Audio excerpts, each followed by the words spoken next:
settle in a little bit. I see there's a rocking chair. I'm going to entertain you for a little while, so let me make myself comfortable, all right?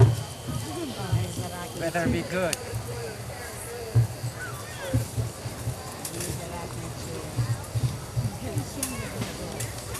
See, I'm no fool.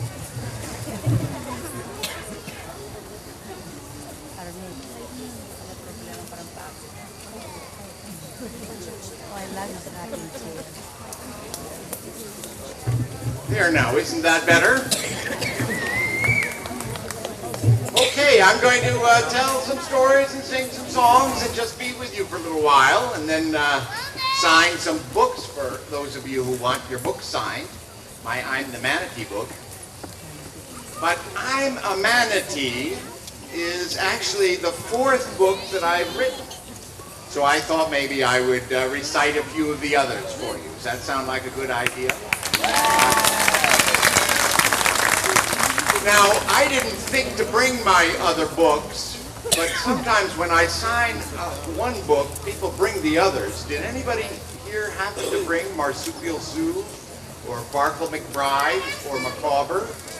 If you have any of those others, give them to me. I'll give them back, don't worry. I won't steal them. But that way I can show you the pictures while I read you the books, okay? Ah, good. Here's the remarkable Barkle McBride. That'll be the first one. Anybody have a Marsupial Sue? Well, you'll just have to use your imagination. Here's Macabre. Just make sure I don't forget to give these back. You all look so nice. You even look cool. How do you do it? I just flew down from New York City yesterday, and I decided I was not used to this atmosphere.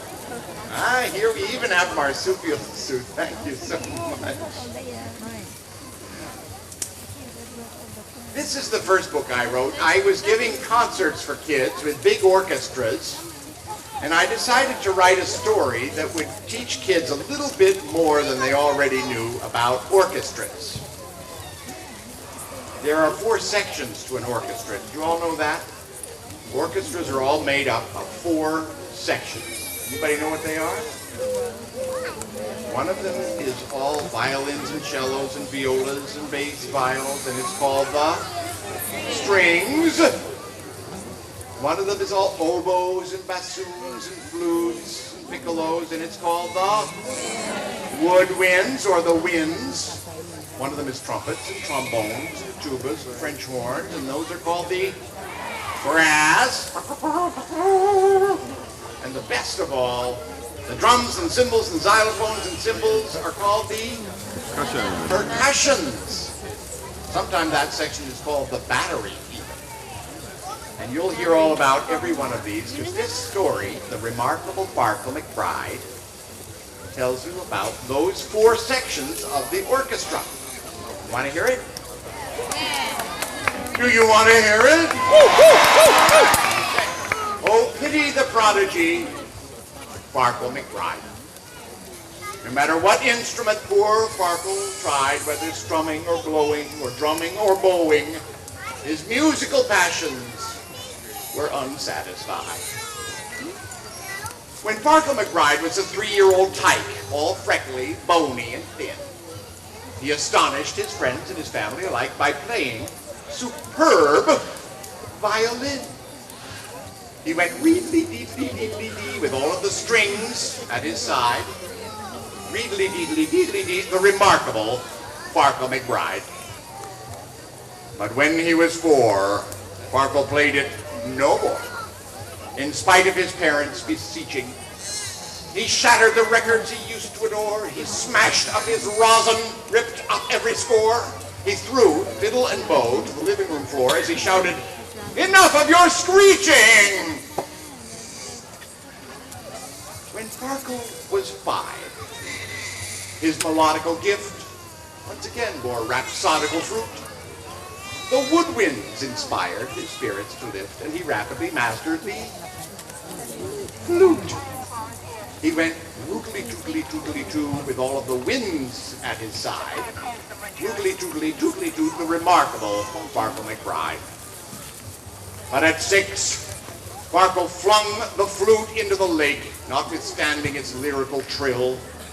He stamped on the dock till you'd think it would break. "That's it," he exclaimed. "I've had all I can take. That tootling gives me a brutal headache. It's so wimpy and whiny and shrill." When Farkle was 7, a different sound rekindled his musical flame. He became the most expert trombonist in town, and the boulevards buzzed with his name. He went vroom-pity-toom-pity-toom-pity-toom with all of the brass at his side. Vroom-pity-toom-pity-toom-pity-toom, the remarkable Farkle McBride. But at 8, he declared, to his parents' despair, and as everyone else might have guessed, "I can't stand the trombone with its blast and its blare. That racket is more than my eardrums can bear. So return it or throw it away. I don't care. I despise it just like all the rest." And what happens to the trombone? It ends up in the trash can. Now, would you do that to a trombone? Good.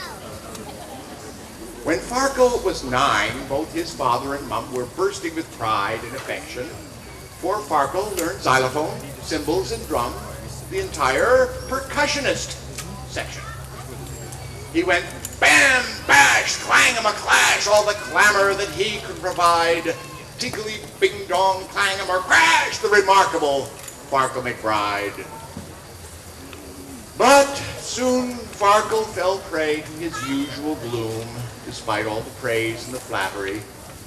First a sigh, then a sulk, then a frown, then a fume, then an ear-splitting tantrum that emptied the room. "I can't stand it," he bellowed, "the crash and the boom and the clang and the bang of the battery." Poor Farkle at 10, howsoever renowned, reached the end of his musical tether. But then he discovered his favorite sound. Musicians all playing together. It happened like this. The conductor caught cold on the day of a major recital. "You've got to replace him," young Farkle was told. "Your cooperation is vital." So he took the baton, he gave the downbeat, and kaboom! The foundations were shaken by glorious music, bombastic and sweet, that filled up the hall and spilled into the street. Music that brought the whole crowd to its feet from the instruments he had forsaken. Since that sparkling night, Maestro Farkle McBride conducts all the instruments he ever tried. His happy heart sings to brass, drums, winds, and strings, and remarkable Farkles at last satisfied. There you have the whole book, Farkle as its conductor. And this is a nice book because at the end of the book, you know, the curtains close and you turn the last page and there's a little present. There's one more picture, and it's a picture of a big bouquet of roses on Farkle's big night, and the note says, "To Farkle, love, Mom and Dad."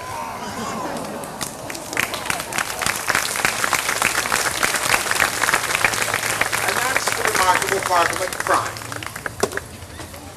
Now, this next book, I next wrote a book about a kangaroo called Marsupial Sue. She's called Marsupial Sue because she's a marsupial. Anybody know anything about marsupials? They're very interesting animals. They're animals that give birth to their babies inside their pockets. You know, there's a couple of marsupials in this book.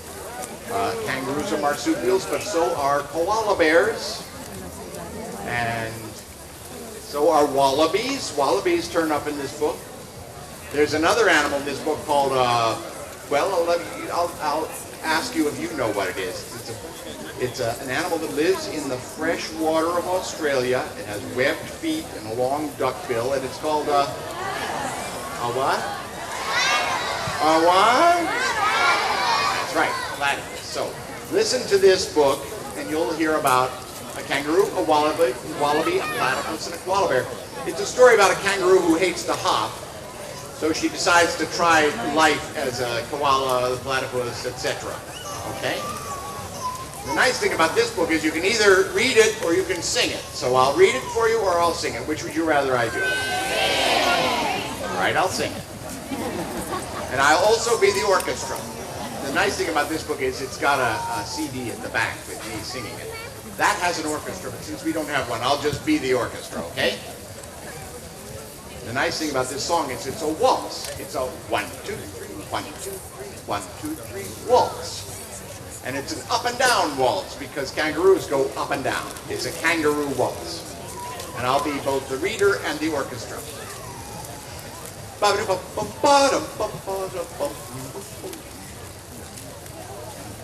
Marsupial Sue, a young kangaroo, hated the hopping that kangaroos do. It rattled her brain and gave her migraine, a backache, side ache, tummy ache too. One morning in May, Sue wandered away, leaving her relatives grazing on hay. What did she see way up in a tree? Koalas gaily at play. And suddenly Sue was convinced she had found a way to escape all that bouncing around. She climbed to the top, she heard a loud pop, and howling in pain fell again to the ground. Marsupial Sue, a lesson or two. Be happy with who you are. Don't ever stray too far from you. Get rid of that frown and waltz up and down beneath the marsupial star. If you're a kangaroo through and through, just do what kangaroos do.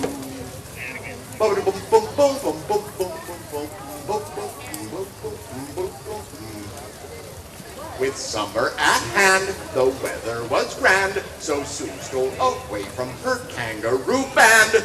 Strolling the shore, she heard someone snore, a platypus asleep in the sand. How cozy, she said, completely misled, ignoring the probable trouble ahead. How perfect for me, a life by the sea, all snug in a watery bed. So she flopped in the mud with a thud and a shout. She swallowed a scallop, a shrimp, and a trout. By 1:45, the poor kangaroo had typhoid, pneumonia, colic, and gout. Marsupial Sue, a lesson or two. Be happy with who you are. Don't ever stray too far from you. Get rid of that frown and waltz up and down beneath the marsupial star. If you're a kangaroo through and through, just do what kangaroos do.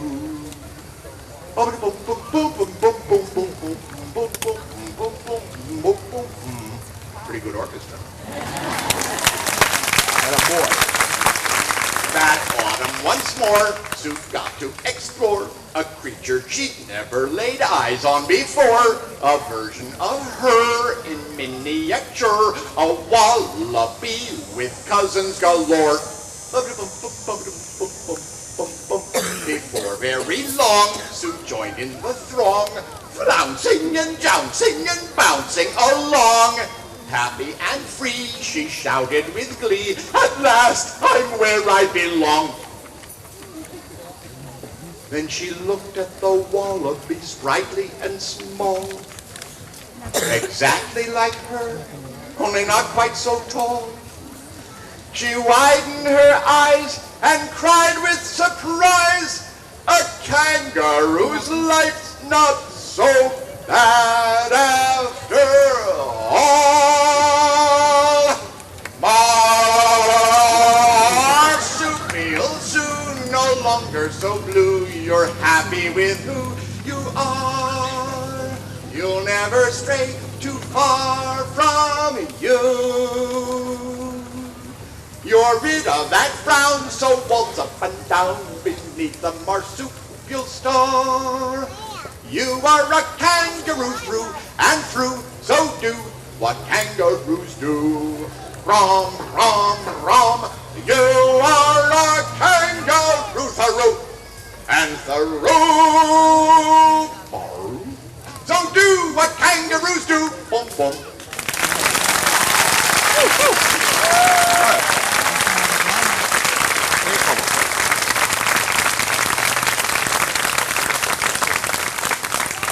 Now, lots of times people ask me, how do you go about writing these songs? Well, I'll tell you exactly how I write my songs. If you're very quiet. I write my songs and my stories while I'm walking my dogs. I've got 2 dogs. Anybody here have 2 dogs? And how many people have just 1 dog? You know, well, almost everybody has a dog. I got 2 dogs and I love them, and I walk them every single morning, and while I walk them, I think up these various songs. And for that very reason, I'm very grateful to my dogs. So I wrote a song about them. And this isn't a book, this is just a song, but I will sing this one for you too, on one condition, that you'll sing it with me, okay? Okay. The 2 dogs' names are Fanny and Blue. And I love them so much that I wrote them this song. I got 2 dogs, Fanny and Blue. Bet you kinda wish you had 2 dogs too. Fanny's all white, Blue's kinda gray. They never ever fight and they never run away. They're not too smart, but they're loyal and true. There's nothing I'd trade for my Fanny and Blue. No. That's your part. I sing, there's nothing I'd trade for my family and Blue, and you repeat, there's nothing I'd trade for my Fanny and Blue. Okay, let's rehearse it properly now. There's nothing I'd trade for my Fanny and Blue. Nothing I'd trade for my Fanny and Blue. Not bad. But when you say the word blue, hold it out until I cut you off, okay? We'll try one. This time, let's do just the kids, shall we?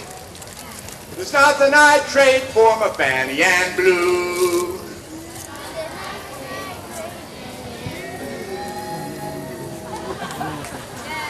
Very nice, kids. All right, adults, grown-ups, now you have to practice. See if you can show up your children. There's nothing I'd trade for my Fanny and Blue. I'd trade for my Fanny and Blue. Hey, we're going to test Very it. good. Now let's all do it together as loud as we can. There's nothing I'd trade for my Fanny and Blue. Nothing I'd trade for my Fanny and Blue. I think we're ready to resume. I got 2 dogs, Fanny and Blue. Always go together like a sock and a shoe. Fanny's a girl, Blue is a boy. Chasing after squirrels, what they most enjoy. But they love when people pet them and they don't care. Ooh, there's nothing I'd trade for my Fanny and Blue. Nothing I'd trade for my Fanny and Blue. I got 2 dogs, Fanny and Blue. I walk them in the evening and the morning too. Fanny's real small, Blue's mid-size. Not the kind of dogs that would ever win a prize, but they're happy and they're huggy and they stick like glue. There's nothing I'd trade for my Fanny and Blue. Nothing I'd trade for my Fanny and Blue. I got 2 dogs, Fanny and Blue. The little one's 12 and the big one's 2. Fanny's kind of slow, Blue's real quick. Neither of them ever learned a single trick, but they're always there to greet you when your day is through. There's nothing I'd trade for my Fanny and Blue. Nothing I'd trade for my Fanny and Blue. I got 2 dogs, Fanny and Blue. Don't know what I'd ever do without those 2. Fanny goes, woof! Blue goes woof. Together they go woof, woof, woof, woof, woof. Best darn dogs that I ever knew. There's nothing I'd trade. There's nothing I'd trade. No, there's nothing I'd trade for my Fanny and Blue. Nothing I'd trade. There's nothing I'd trade. No, there's nothing I'd trade for my Fanny and Blue. Woo, woo.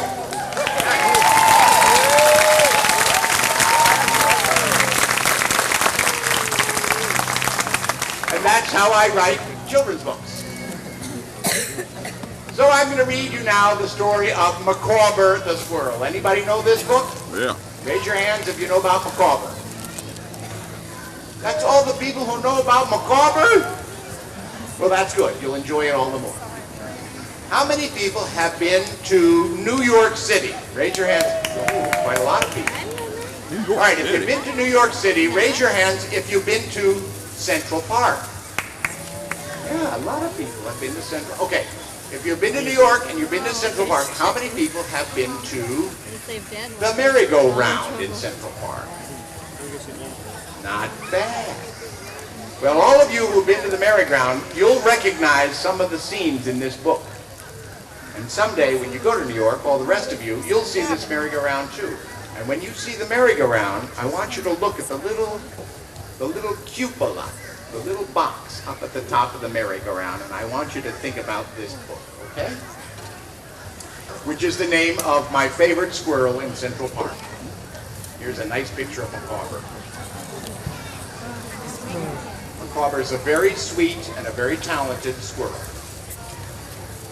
Look, in this very first picture, you can see the merry-go-round in Central Park. That's what it looks like. All this is illustrated by a wonderful illustrator named C.F. Kane. One Sunday in springtime, Micawber arose from his Central Park carousel nest. He straightened his whiskers and polished his nose and set off for the place he loved best. He scampered past pigeons and poodles and geese, past boathouse and bandshell and zoo, past joggers and skaters and mounted police to a palace on 5th Avenue. There it is. It's called the Metropolitan Museum of Art. For inside was a splendid collection of art, a sight for a squirrel to treasure, a feast every week for his eyes and his heart, which Micawber could savor at leisure. Through the windows, he'd gaze at Van Dyck and Van Gogh, appraise every Rembrandt and Titian. He would scrutinize Rubens, peruse each Rousseau, inspect each Lautrec and Cassatt and Miro. He would find a new favorite each time he would go, and nobody charged him admission. You see that little squirrel up in the skylight? That's Micawber, looking down at the paintings. But a stranger appeared this particular day. As Micawber peered down through a skylight, she stood at an easel beneath a Monet, which depicted a haystack at twilight. Micawber observed her for hours on end as she copied each texture and shade. He noted the stroke of each brush she'd extend, the rare concentration and care she'd expend. She'd become his unwitting and unknowing friend by the time the day started to fade. So, he hid in the box where her paints were all stowed as she bicycled home unawares, then sneaked himself into her humble abode as she hauled her equipment upstairs. Can any of you find Micawber? See? Find it. His tail is sticking out of that box on the back of her bike. That's that. From the box after midnight, the stowaway crept, stretched his limbs, adjusted his eyes, and while his beguiler contentedly slept, he rifled through all her supplies. Micawber's dull life with its tedious toils, all at once, seemed 100 times duller as he straddled a pallet, squeezed out some oils, and discovered the wonders of color. Okay, everybody sit down so you don't block anybody's view. Yeah.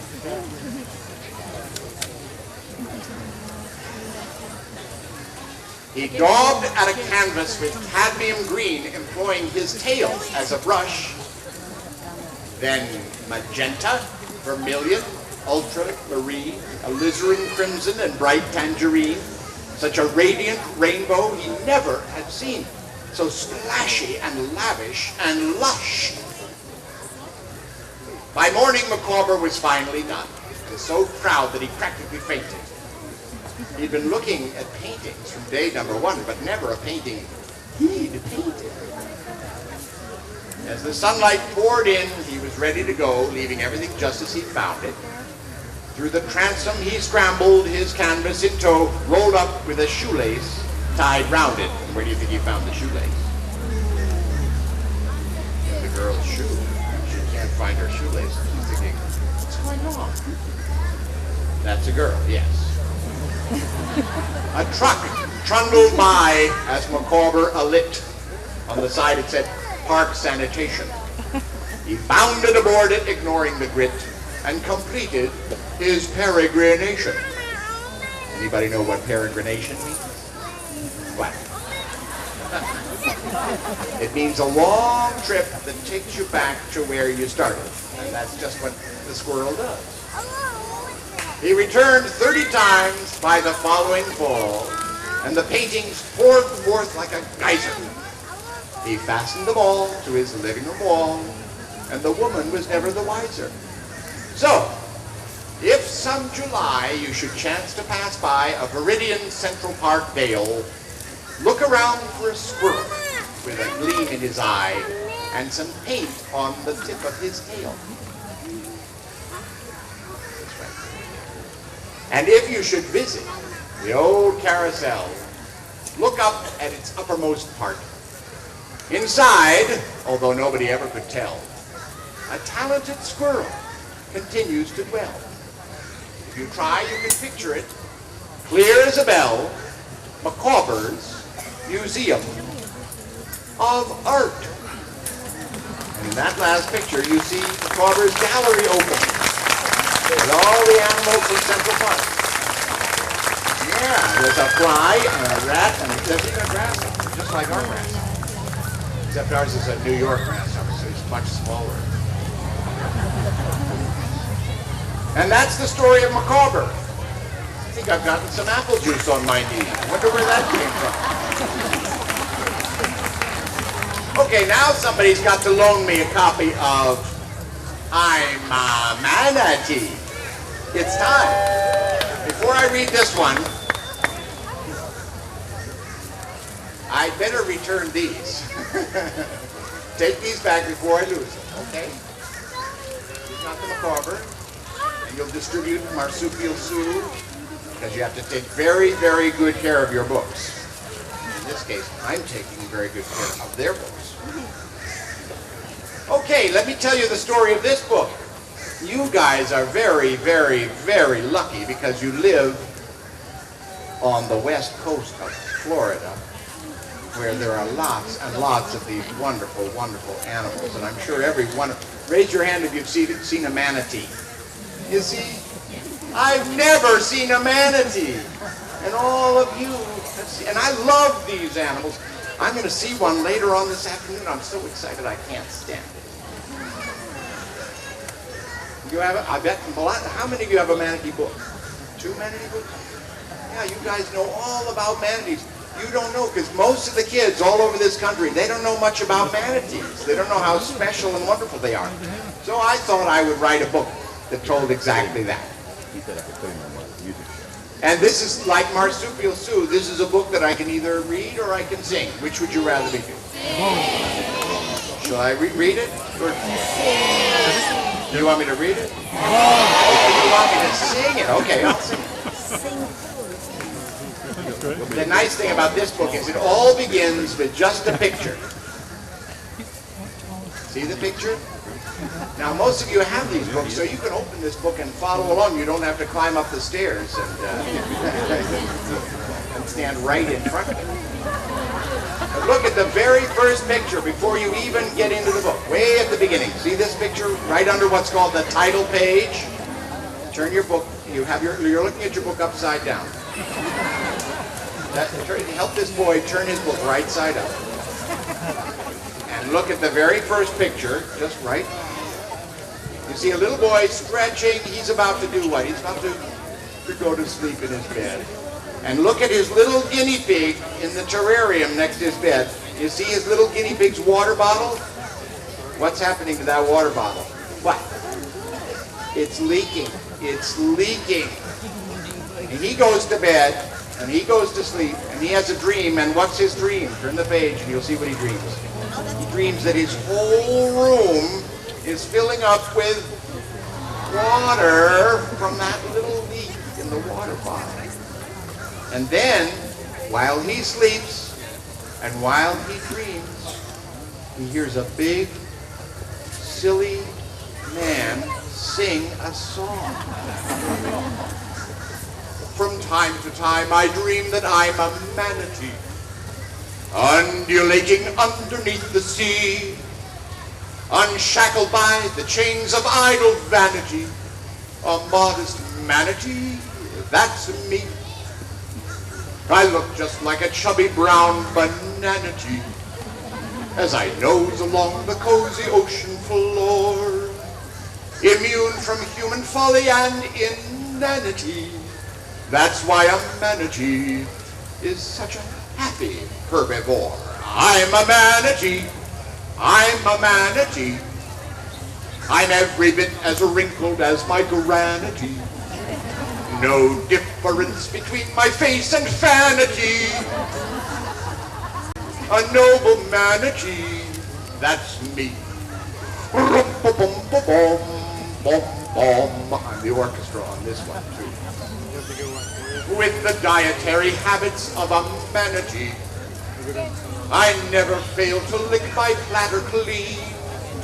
I sprinkle seaweed on my raisin branity. The perfect manatee cuisine. With my wit, sophistication, and urbanity, I dignify my watery domain. No one near will ever hear me use profanity, because a manatee has his image to maintain. I'm a manatee. I'm a manatee. I keep my reputation spick and spanity.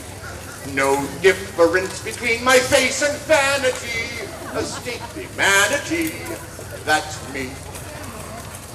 Encumbered by my lumbering giganity, I'm thought to be an ocean-going brute, the least appealing creature on the planety.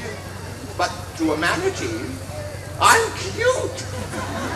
I prefer my world of silence and of sanity. But my underwater friends don't all agree. For whenever I am dreaming, I'm a manatee. Somewhere a manatee is dreaming that he's me. I'm a manatee.